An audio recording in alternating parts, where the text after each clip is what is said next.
dari kelompok 1 yang akan membawakan materi tentang diabetes mellitus tipe 1. Perkenalkan, nama saya Chelsea Arlinda. Nama saya Rahmadia Maharani. Nama saya Meriska Nur Isnaini. Saya Siva Bali Pratiwi.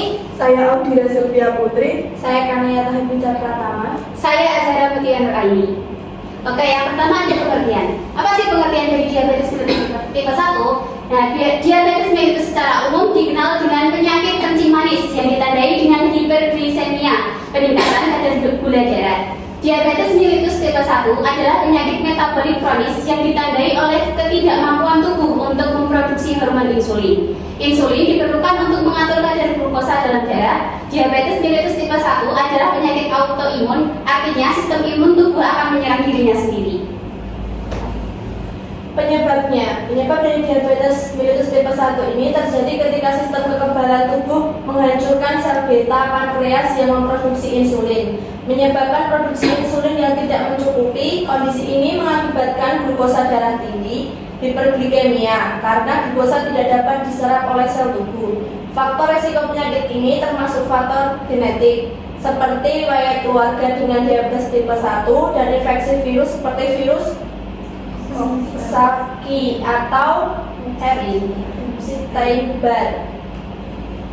Gejala ada beberapa gejala di sini.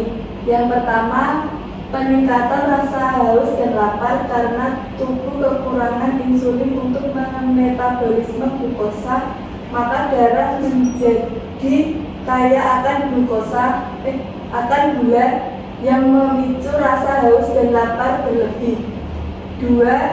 Penurunan berat badan yang tidak diinginkan karena tubuh tidak dapat menggunakan glukosa sebagai sumber energi, maka akan mulai memecah lemak di otot untuk mendapatkan energi yang menyebabkan penurunan berat badan.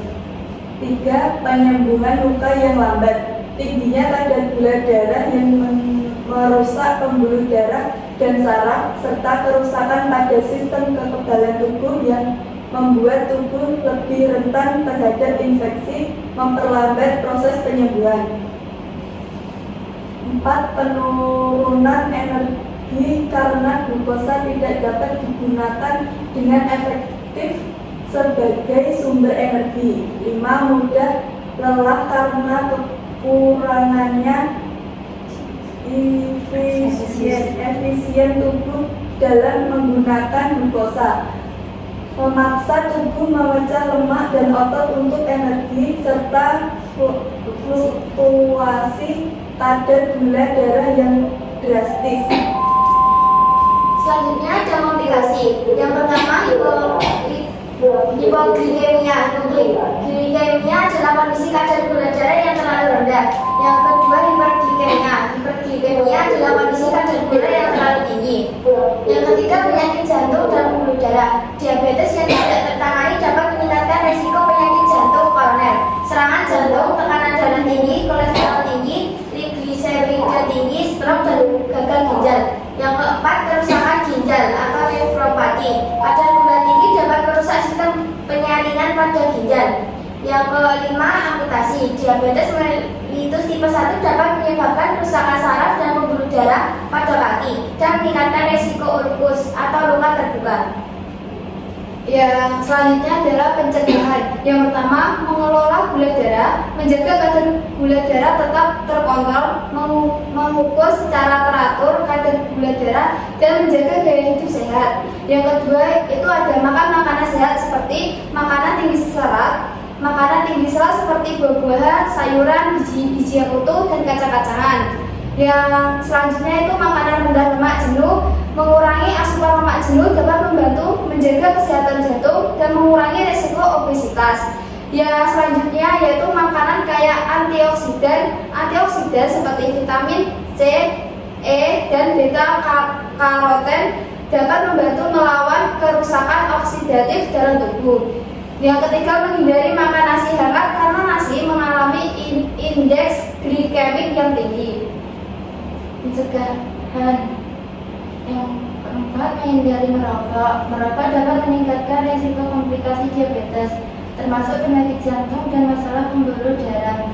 Yang kelima, berolahraga. Aktivitas fisik yang teratur dapat membantu mengontrol kadar gula darah, meningkatkan sensitivitas insulin, dan menjaga berat badan yang sehat. Yang keenam, memantau kesehatan. Rutin memeriksakan diri ke dokter dan menjaga pengobatan yang tepat. Yang selanjutnya pengobatan. Yang pertama, pemberian insulin melalui suntikan untuk mengontrol kadar gula darah. Yang kedua, penggunaan pompa insulin, perangkat elektronik kecil yang mengalirkan insulin ke tubuh secara teratur untuk menjaga keseimbangan gula darah. Yang ketiga, obat seperti glibenclamid yang merangsang pankreas untuk melepas lebih banyak insulin. Yang keempat, imunoterapi untuk mengatur sistem kekebalan tubuh agar tidak menyerang sel pankreas penghasil insulin. Yang kelima, menerapkan gaya hidup seimbang seperti pola makan yang tepat, berolahraga, tidur cukup, dan menghindari luka.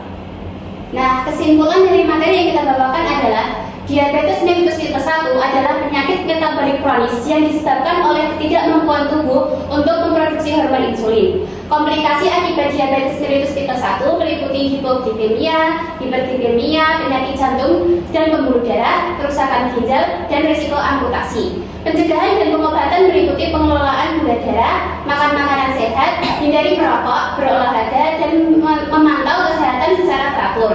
Bisa juga meliputi pemberian insulin, teknologi pompa insulin, obat-obatan, serta glibenclamid dan imunoterapi. Sekian presentasi yang dapat kami sampaikan. Ada kurang lebihnya mohon maaf. Wassalamualaikum warahmatullahi wabarakatuh.